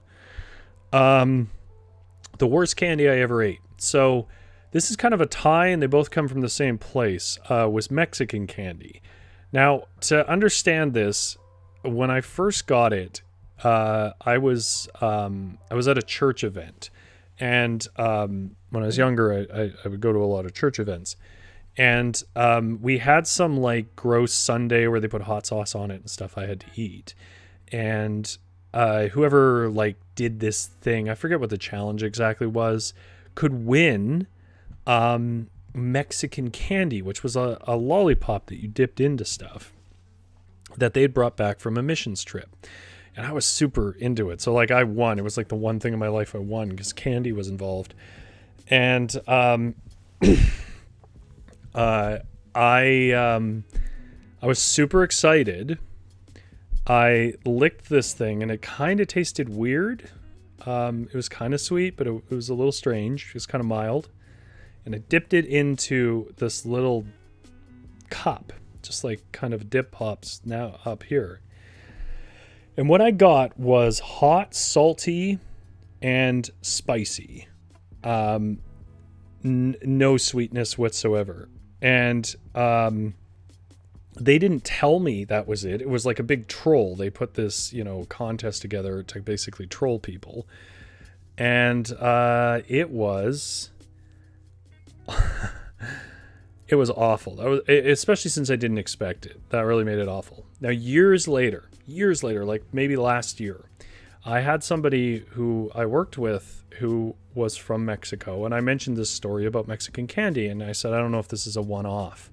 And he said, no, Mexican candy's like that. It's really good. You just got to get used to it. And I was like, I don't know, maybe.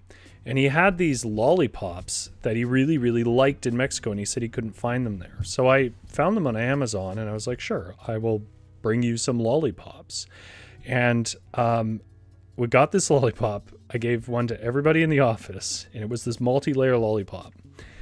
And like the layers were like a fruity kind of sweet, really salty, super spicy, fruity sweet, really salty, super spicy. And he loved it, and I really didn't want to like insult him or anything, so I sort of just tried to get through it. I got through this whole thing. Oh man, I did not like that either. That's probably the worst candy. Holly remembers this. It was a tamarind candy with chili powder, and you know how tamarind is known for its sweetness. I mean, it's not entirely unsweet, but it's not that sweet. Holly says nothing chocolate counts as candy. Now that's a little controversial, because I know that like here we don't really, in modern times, we don't really call chocolate candy, but I think traditionally chocolate has been considered a candy. I was about to say it's that Mexican candy the missions group brought back. We were not expecting candy to be spicy. No, I wasn't. It was the worst thing I ever won.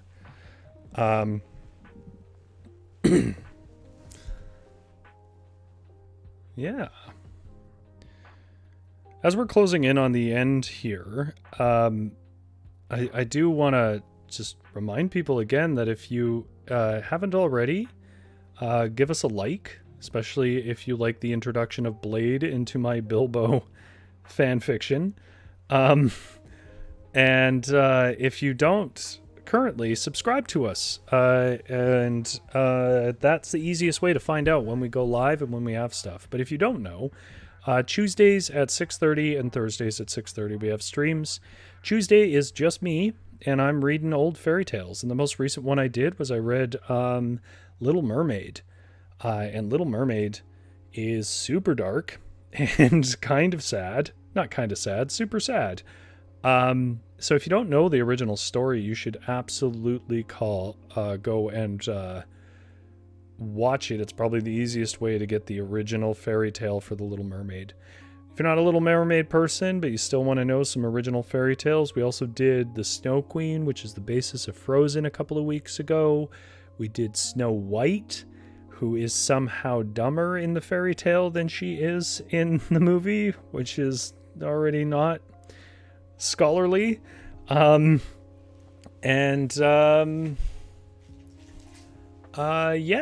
think if you have any interest in sort of hearing stories, it's a different feel too. They're calmer. There's a fireplace.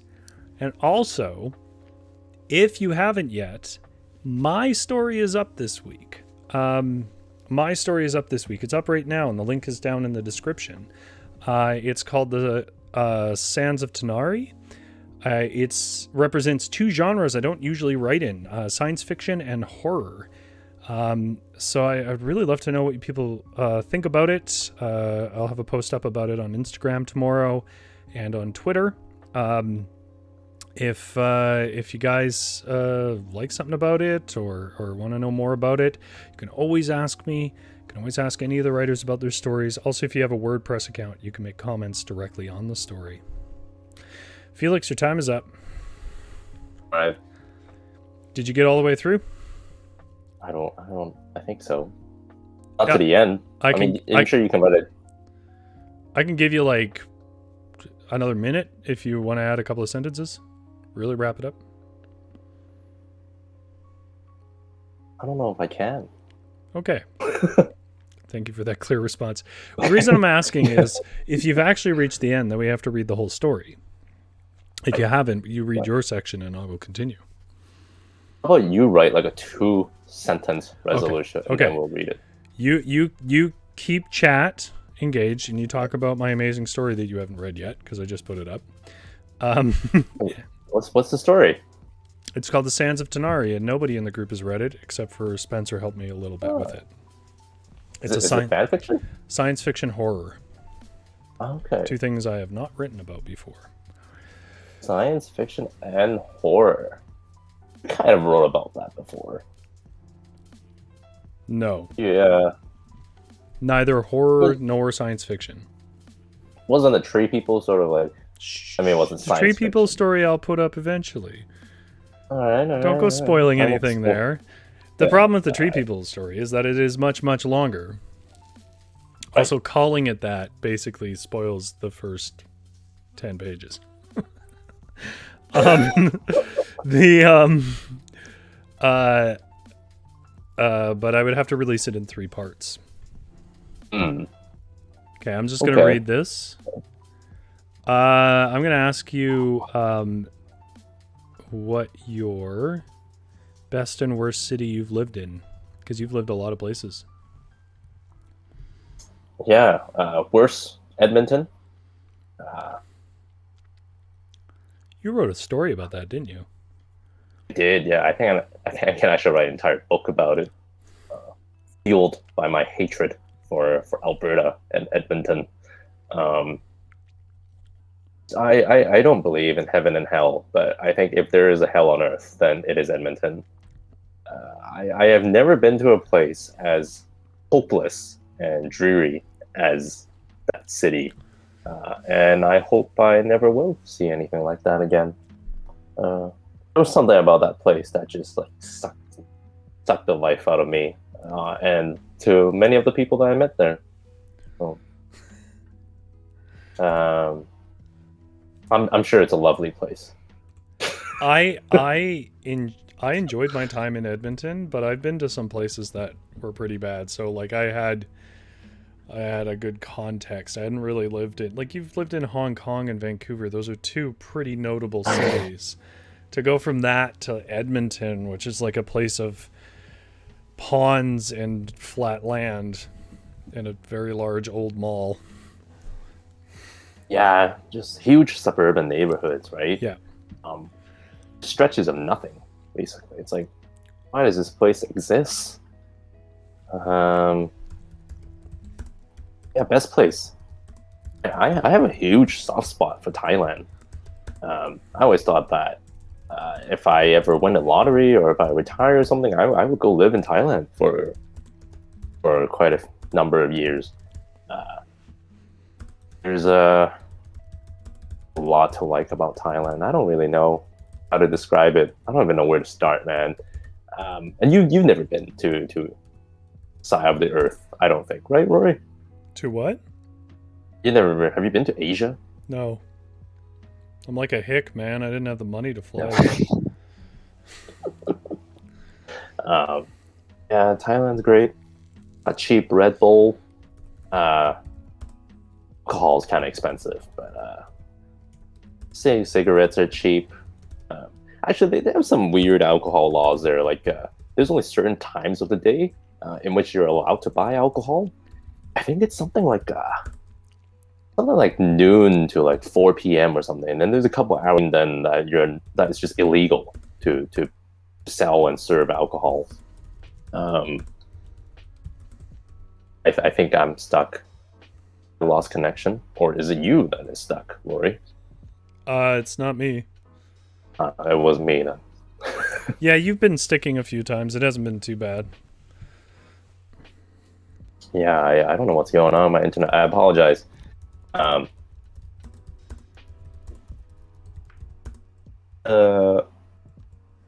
said, "What do you mean, you people? Did you say you people, or did I say you people? You said you people." It would have been me, and I have no idea what she's talking about. Anne says, "Can't wait to read that story, Rory." And she says, "Edmonton is awful," or She didn't say Edmonton is awful. She said Edmonton awful, and I'm not sure if that means she's agreeing with me. I think she is. And Whitehorse is awesome. Whitehorse is probably too far, too cold for me to ever visit. From the name, it does sound cool. Always appreciate strong animal names for places. Or Yellowknife too is another cool one. It's like, yeah, you just mix a color and a noun, and get something great out of it.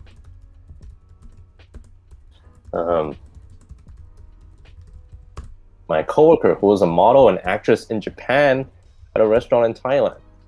Wow, model and actress. Well, feel free to introduce her to me. I assume she's much older. I always wanted to go to Japan, though. Yeah, I was supposed to go to Japan last year. I was supposed to then go this year. I'll let you figure out what happened there. When were you going to go last year? Like in May, maybe, or April? Oh, we might have been there at the same time, actually, if what were you both doing? of us were allowed to. What were you doing traveling in COVID? It's COVID, man. Everything was shut down. Oh, yeah, I mean, but if there was no virus, then we would have been there at the same time, I think. Yeah, ever since watching this one Jackie Chan movie as a kid, I think it's Thunderbolts. There's this huge fight scene in Japan where he's fighting over like pachinko machines. And yeah, ever since watching that as a kid, I've always wanted to try pachinko, which is the legalized form of gambling in Japan. And to this date, I have not been able to try that, and I really want to do it, not because I like gambling, but because it seems fun watching silver balls fall down. Okay, I think I have an ending. All right, chat. Are we ready? I'm waiting for them to verbally respond for some reason. Okay. I think I like this story, Felix. I think given the conditions that we had under it, I think I like it. Okay, so Bilbo awoke the next day after he returned from his long, unexpected journey with Thorin Oakenshield. He looked at a picture of Thorin on his bedside and was sad.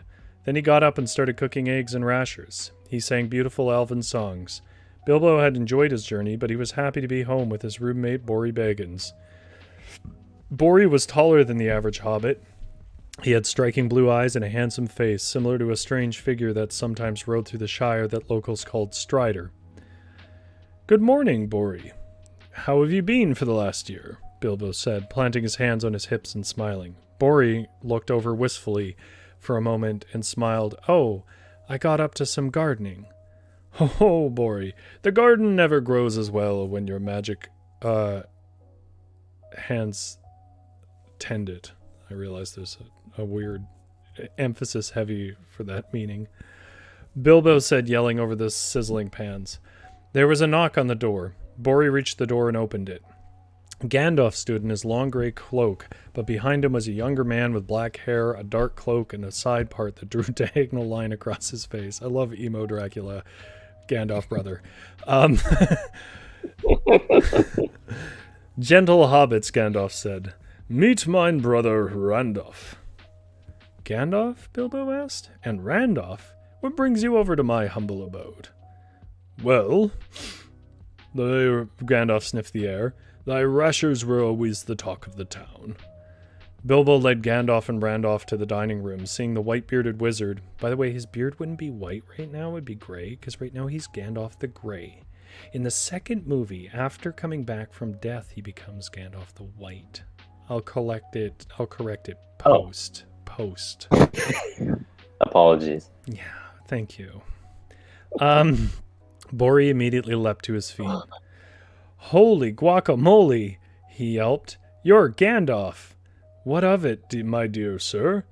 Bori pointed to the black-haired man behind Gandalf. And you're Dracula. And you like that exposition of dialogue? I guess I didn't really appreciate how much this wasn't set up. Fuck off, Randolph shot back with a hiss. Do you have Fangs? Bilbo said with a start. Humph, Gandalf said. He merely has some differences, Bilbo. Now don't be rude. Randolph waved his hand, and a flock of small gray bat-like creatures entered the room. At first the creatures seemed to be hissing, but then Bilbo recognized a small buzzing phrase repeated. My precious. They clung to the shoulders of Randolph, who puffed out his pipe, which smelled strongly of a more wicked and intoxicating thing than pipe weed.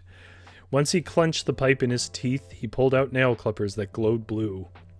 He looked at them a moment, then Randolph pulled his pipe from his teeth and said, Uh-oh, Bilbo. He grinned evilly. Randolph, what have you done? Shouted Gandalf. He's brought the goblins, said Bori.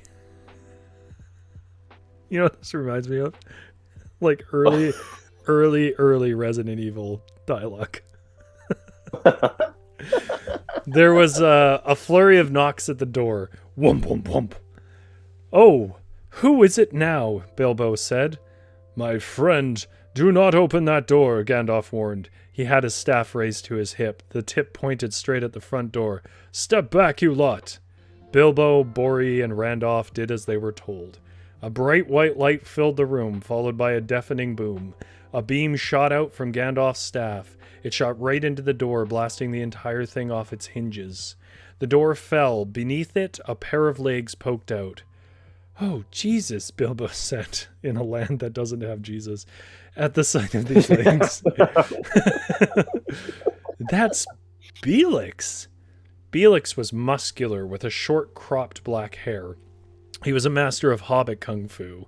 He was quiet and generous with money and was usually found chewing a eucalyptus leaf. He was cool, mysterious, and notably not cheap. He plucked his leaf from his teeth and coolly said, Goblins have overrun the Shire. Bori yelled, Oh no! Randolph must have struck a deal! You're right, Bori, Randolph. Why? Ah! Gandalf said, but was cut off when Randolph lunged and bit his neck. Bilbo screamed. Shadows of goblins began to cover the windows.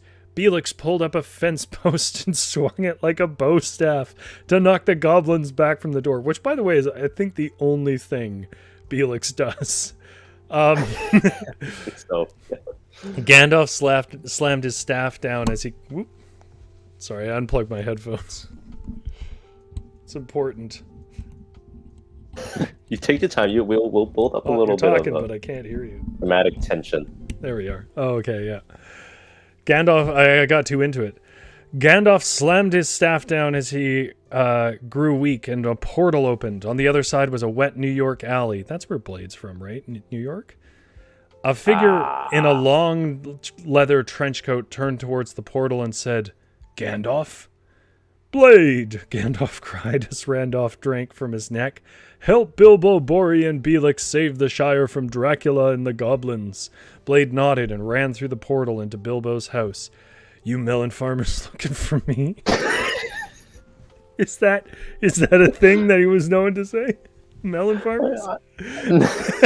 No, but I noticed that Holly's child was in the chat, I think, or what was watching, so I didn't want to swear.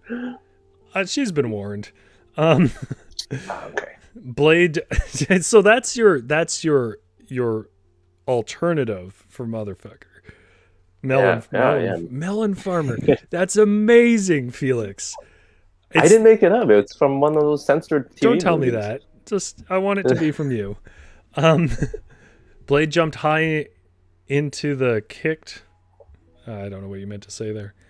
I'm going to assume Blade jumped high and kicked Randolph off of Gandalf. The force of this sent Randolph into the wall. A vase fell and hit the floor. Hey, watch my home, Bilbo screamed. Blade pushed Bilbo and Bori back. He reached behind him and pulled out a long, skinny sword. Such a cool description, skinny sword. He turned toward the front door, where Beelix grunts could be heard. You cheated, Randolph said, struggling to pry himself up from the floorboards. You summoned an outsider. And you, Gandalf said, clutching his neck, you gave in to your dark impulses. I got thirsty, man.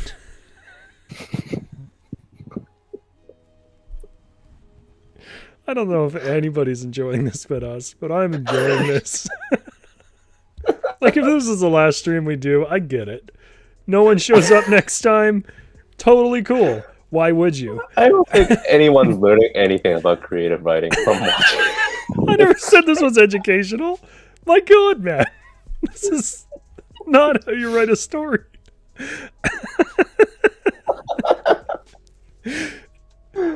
With echoing footsteps, Blade returned. Green stuff covered his jacket. Gandalf stood and called on the Valar for assistance. Now, the Valar are essentially like one level below the actual god in this world. And they're the ones who send Gandalf. A light beamed through the window and healed Gandalf's bite. Dracula shrunk away from the light. The flock of golems picked him and flew him through a portal he summoned back to his castle. The Valar then sang and unburned the rashers. Then Blade thanked Belix for protecting people, and Belix gave Blade $50 just because he was cool and mysterious. Bilbo and Gandalf. What is he, like a common beggar? Why does he need $50? It's because Nathan said Belix should be cool, mysterious, and definitely not cheap. Giving $50 to the man to save your life is cheap. That's the definition of cheap. All right, we can up it $500. There we go. Just because he was cool and mysterious. Bilbo and Gandalf hugged Bori, who shrugged. Then they sat down and ate both first and second breakfast at once. Bori was handsome even when he ate bacon, but he was bashful when everyone kept pointing it out. The end.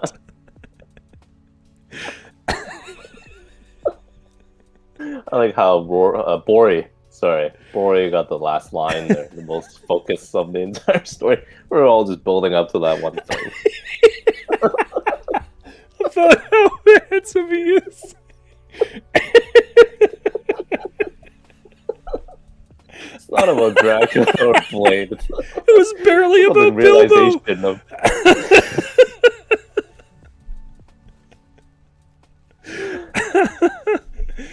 Oh my God.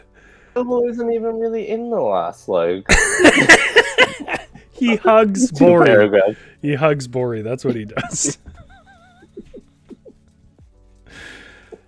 All right, chat. Let us know how that is and whether you'll ever tune in again. Because if I just shouldn't show up next week, you should let me know now. Felix. Well, that's it. We've written our story. As I said, your checks are in the mail. I don't know what's happening. It must be Canada Post, but they will get to you. And like I said, I just can't. I just feel like if I sent you an e-transfer, that's kind of gauche. So it's definitely physical checks. They're definitely in the mail, and I'm sending them to Hong Kong. It's from our many. Won't get lost in the mail at all. Oh no! I told them when I gave it to them, make sure they don't lose it because it's a signed check.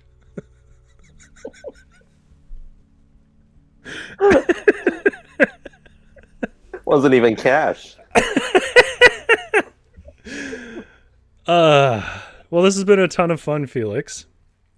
Yes, and I think this worked decently enough for I think, you know, I've never read Lord of the Rings or Dracula. No, I think what really works is that even if you had, you'd still put something really strange. So, like, I think I've started to call you on social media Wildcard Felix, #WildcardFelix, because you are like a wild card. Like, I never quite know what you didn't do anything too strange here, but I never quite know what you're gonna do, and that I think is like the essence of creativity, is just unpredictable, odd associations. I give you a hard time for it because it's funny, but honestly, come back and be a wild card anytime. I'm gonna change my pen name now and add that call sign into between my first and last name. It's always gonna be Felix Wildcard Wall. Officially, you need to change it officially on your passport. And they'll be like, "Why are you called Wildcard?" And you'll be like, "Well, actually, I'm not that wild, but." But I am a card. All right. Well, thank you everyone for sticking around. Oh yeah, Felix, you have to buy clogs. I genuinely am waiting for you to buy clogs. They don't exist here. I tried looking around a little bit, I think. You think? That seems like a thing that's fairly easy to be certain of. Did you look or not, Felix? I think Felix, I'm not mad. I'm just disappointed. I will find a way to get you clogs. Right. I'll tell you what. We are just shy of 30 subscribers right now on our channel. When we get up to 35 subscribers, I will find a way to send Felix clogs. And then he will have to bring them to a stream, and we'll have to have a picture of his feet in them. So, Holly says Wildcard Wong is the best 80s Kung Fu movie character name I've ever heard, and that is true.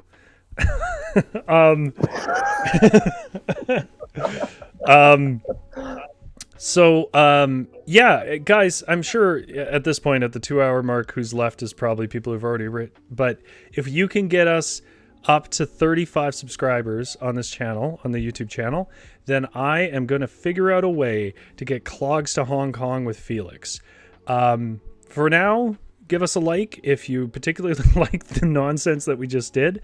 If you want something a little quieter and a little more literary, that's what the Tuesday streams are. There's playlists of all our previous streams on this very channel, so you can find it anytime.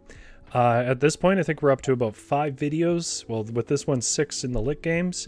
They're all different. They all have different people. The ones with the stories are all a bit different. There's something there that I think you'll like, and tell your friends about it. That's the thing that helps us the most. You never know who's going to like it. It always surprises me what people like and what they don't, but there's a lot of people who like this more than they expect, so don't just think your friends won't. If you want to keep up and vote when we have votes on genre or characters, follow us on Twitter and Instagram. That's at varietal_lit. It's down in the description. If you haven't, my science fiction horror story is up this week on the Varietal website. Its link is down below. It's called The Sands of Tanari. It's about a 20-minute read. It's super creepy, and it's kind of gross, and I'm very proud of it.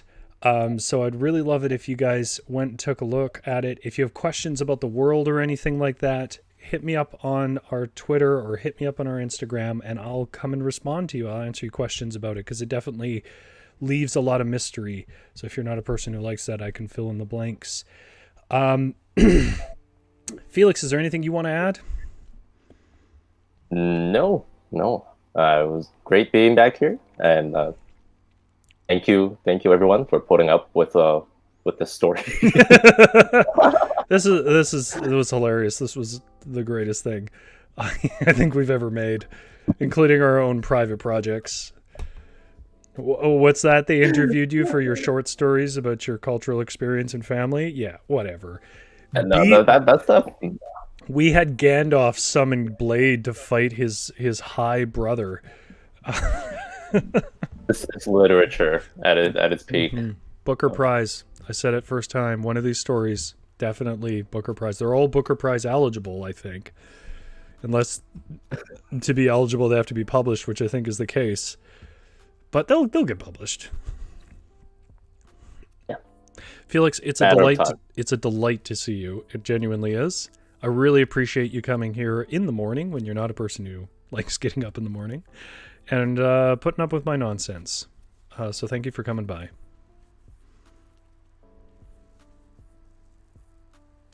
Am I supposed to say something in return? No, that was perfect. And chat, thanks for coming by. I saw some people coming in and out, but it seemed like we had a pretty decent crowd coming in and out tonight. So thank you, Diane, for your compliments. Thank you, Suki, for sticking through the whole thing, and Holly and Kutaru. It's always good to see you. I see you in both my streams, actually. And I know Brandon was there, and Nathan, and Holly's friend. I'm sorry, I'm forgetting your name right now. Elijah, I think it was. And I think you followed us on Instagram, and I really appreciate that. Really appreciate you guys coming through. Tell your friends. I love you all very much. And stay safe out there. And make sure you try some of those really tasty candies that are Fisherman's Friends